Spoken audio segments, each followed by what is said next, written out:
बोलिए सद्गुरु महाराज की।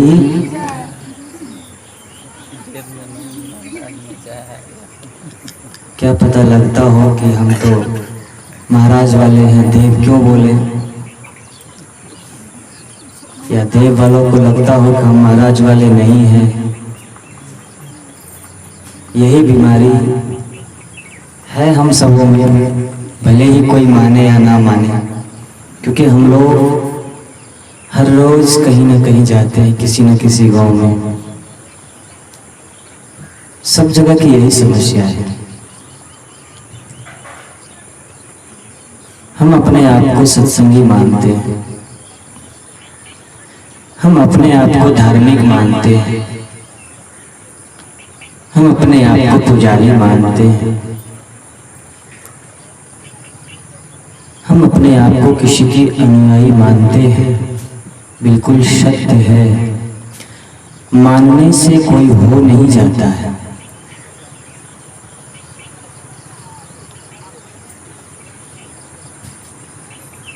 हम ज्ञान की बंटवारा कर लेते हैं, हम संत की बंटवारा कर लेते हैं, संप्रदाय की बंटवारा कर लेते हैं, ऊंच नीच की बंटवारा कर लेते हैं, जाति मजहब की बंटवारा कर लेते हैं। परिणाम इसी में जीवन बीत जाता है, इसी में जीवन हमारा खत्म हो जाता है। मौत हमारे सामने आके खड़ी हो जाती है।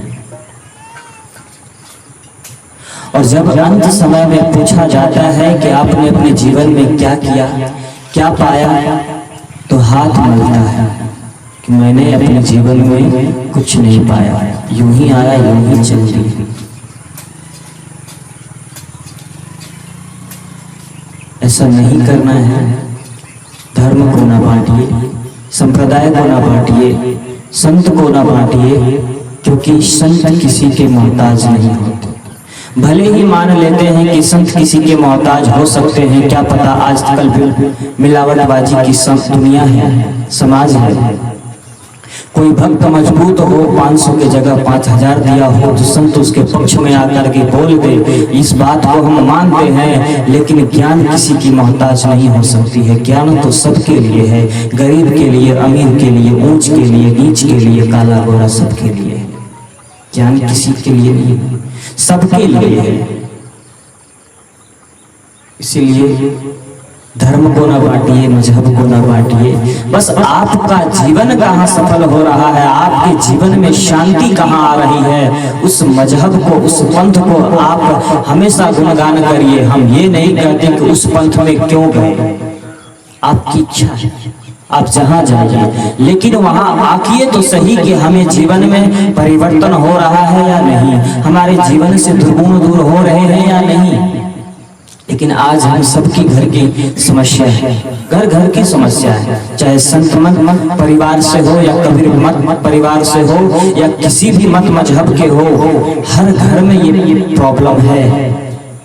एक दूसरे के प्रति ईर्ष्या, एक दूसरे के प्रति द्वेष।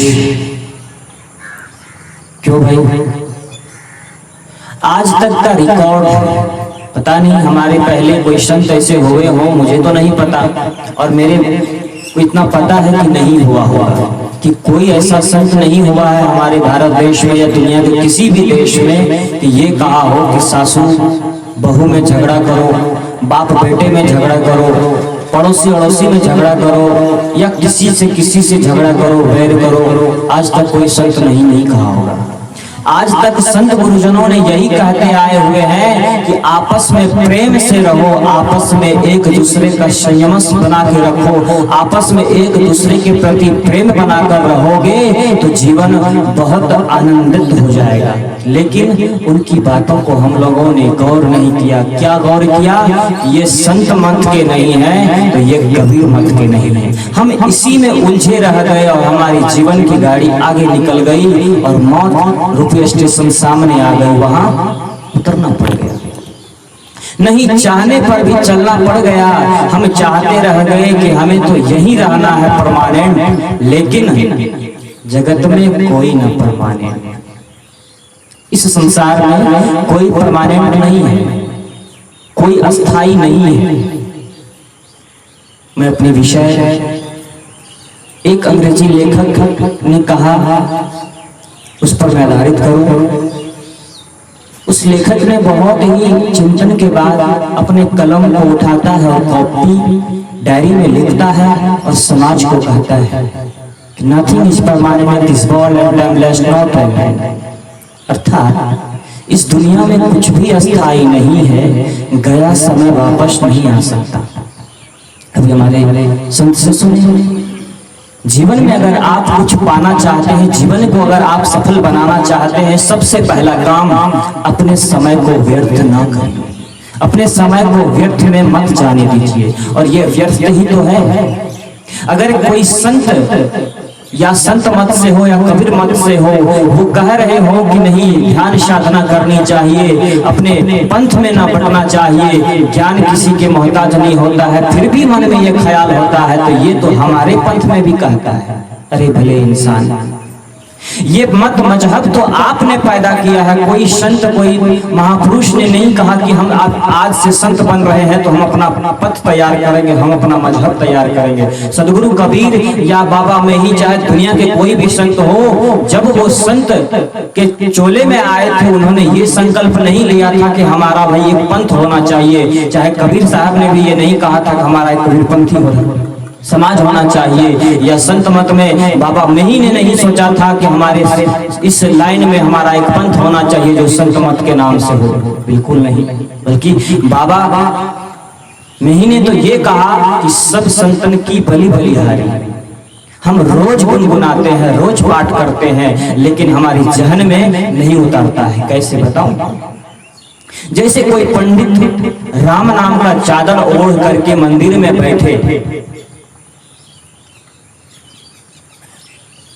लेकिन जब कोई पूजा करने आए तो उसको देख करके हम मान लेते हैं कि पंडित है भाई।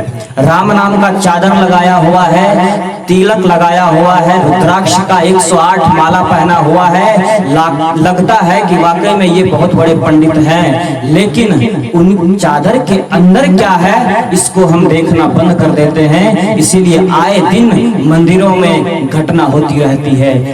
मैंने परसों भी सुना है, वृंदावन में 35 साल का एक पुजारी 12 साल की लड़की के साथ रेप किया। क्यों भाई? जब हम उसको मंदिर में पूजते हैं, मंदिर में मानते हैं कि ये पुजारी है, राम नाम का चादर ओढ़ रखा है, तिलक माला पहन रखा है, तो ये अपराध किसने किया? ये हमारी सोच जब तक नहीं मिटेगी कि आदमी चादर ओढ़ रखा है, उस राम नाम चादर के पीछे क्या पता आदमी है, मानव है या दानव है, इस चीज की परख हमें नहीं होगी, तब तक हमारे जीवन का कल्याण नहीं हो सकता है। नहीं तो हम यूं ही दर दर भटकते रहेंगे पंथ मजहब में, हमारे जीवन की गाड़ी आगे बढ़ जाएगी और मौत आके सामने खड़ी हो जाएगी और हम उस वक्त हाथ मल मल के रोते रह जाएंगे। हमारे जीवन की कोई समस्या का समाधान नहीं हो पाएगा। एक कवि ने कहा, ये जवानी है 2 दिन का सपना, ढूंढ ले कोई महबूब अपना। महबूब खुद से मुलाकात, अपना महबूब कौन है? संत गुरुजन बताते बताते आज दूसरा दिन है। जो व्यक्ति अपने महबूब से मुलाकात कर लेता है, कोई लड़का किसी लड़की से प्यार करता हो, प्रेम करता हो, अटूट प्रेम हो, तो वो लड़का यही कहता है कि मैं अपने महबूब से मिलने जाता हूँ। लेकिन सदगुरु कहते हैं कि उस महबूब से मिलने से क्या फायदा जो एक दिन छूट जाएगा, उस महबूब से मिलने से क्या फायदा जो एक दिन टूट जाएगा, उस महबूब से मिलने से क्या फायदा जो एक दिन बिखर जाएगा। अरे मिलना ही है तो अपने खुद के महबूब से मिलो जो जन्मों जन्म तक बिछड़ने वाला नहीं है। सतगुरु कहते हैं, कभी कहता है, ये जवानी है 2 दिन का सपना, ढूंढ ले कोई महबूब अपना। आगे, ये जवानी अगर ढल गई तो हाथ मल मल के रोना पड़ेगा, जिंदगी ये किराए का घर है, एक न एक दिन बदलना पड़ेगा। आप कह सकते हो कि मेरा घर है, मैं नहीं बदलूंगा। सही बात है भाई, आपने 10 लाख 20 लाख 50 लाख रुपया लगाकर घर बनाया है, आप उसमें हक पूर्वक कह सकते हैं कानून कोर्ट कचहरी के तहत कि नहीं मेरा घर है भाई, मैं नहीं छोड़ सकता। लेकिन दुनिया को कह सकते हैं कि आप हम घर नहीं छोड़ेंगे, हम यहाँ मेरा घर है भाई, हम क्यों छोड़े। लेकिन कवि कहता है मौत जब तुमको आवाज देगी, मौत जब तुमको आवाज देगी, घर से बाहर निकलना पड़ेगा। जिंदगी ये किराए का घर है, एक न एक दिन बदलना पड़ेगा। आप लाख कोशिश कर लो, चाहे करोड़ों के घर में हो, एयर कंडीशन मकान में रहते हो, उस कवि की बात को याद रखिए जिसने कहा कि nothing is permanent in this world. इस भारत की बात नहीं कर रहा हूं, यहाँ तो चलो कबीर पंथ संत मत में बटे हुए हैं हम लोग, लेकिन कवि कहता है कि nothing is permanent in this world. पूरे वर्ल्ड की बात मैं कर रहा हूँ, ये परमानेंट रहने वाला नहीं है। ये केवल भारत की बात नहीं है, पूरे विश्व की बात है, ये परमानेंट नहीं होने वाला है। Nothing is permanent this world and time lest not stagnant. अर्थात बीत गया हुआ समय, हमारे जीवन का बीता हुआ समय वापस नहीं आ सकता है। कभी इतना तक चैलेंज करके कहता है कि पूरी दुनिया के धन को अगर इकट्ठा करके अपने जीवन का बस बीता हुआ 1 सेकंड, जो जीवन हमारे जीवन से 1 सेकंड अगर बीत जाए, उस बीते हुए 1 सेकंड को दुनिया के धन को इकट्ठा करके बीते हुए समय को वापस करना चाहेंगे तो नहीं आ सकता, नहीं आ सकता। इसीलिए टाइम इज, हम लोग स्कूल में पढ़ा करते थे, टाइम इज मनी। रुपये से आप बिस्तर खरीद लेंगे, पैसे कमा करके रुपये से बिस्तर खरीद लेंगे, बहुत मोटे गद्दे, बहुत अच्छे पलंग खरीद लेंगे, बहुत अच्छे भोजन खरीद लेंगे, बहुत अच्छे मकान बना लेंगे, बहुत अच्छी गाड़ी खरीद लेंगे, एयर कंडीशन जीवन जिएंगे। लेकिन इसकी क्या गारंटी कि उस गद्दे पर आपको नींद आ सके?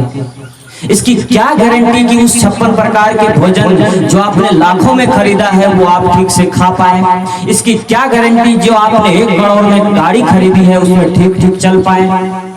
इसकी कोई गारंटी नहीं है।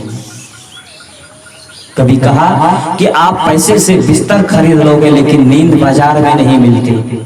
नींद बाजार में नहीं मिलती जो आप बाजार से खरीद लोगे। किसी दुकानदार के पास जाओगे, भैया हमारे पास तो बहुत मोटा डेवलप का गद्दा है और नींद नहीं आ रही है, 10 ग्राम 100 ग्राम हमें नींद दे दीजिए, नहीं मिल सकता है।